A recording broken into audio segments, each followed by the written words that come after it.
جی کچھ لوگوں نے زکات کا انکار کیا، حضرت ابوبکر صدیق نے فرمایا میں جہاد کروں گا، حضرت عمر روک رہے ہیں ابھی جہاد کا وقت نہیں ہے، حالات سمجھ جائیں پھر فرمایا نہیں۔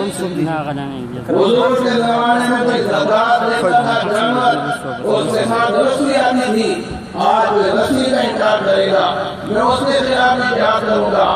اور پھر کیا فرماتے تھے ایونقص الدین وانا حی، کیا دین میں کمی کی جائے میں زندہ ہوں؟ یہ کون ڈٹا ہوا ہے؟ ابوبکر صدیق۔ تو حضرت عمر فرماتے تھے ایک رات کا ثواب اور ایک اس دن کا ثواب مجھے دے دے، میری زندگی کی ساری نیکیاں لے لو۔ تو علماء نے کیا لکھا ہے؟ غار ثور میں حضرت ابوبکر صدیق نمازیں نہیں پڑھ رہے تھے، جہاد نہیں کر رہے تھے، جی کوئی اور مجاہدہ نہیں کر رہے تھے، وہ کیا کر رہے تھے؟ حضور کی ذات کا پہرا دے رہے تھے۔ کیا دے رہے تھے؟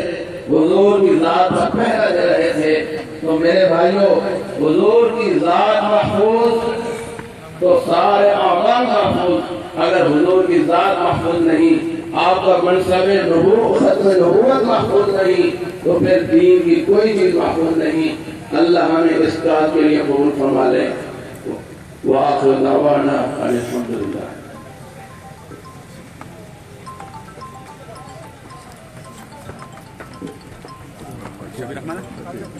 شبیرہ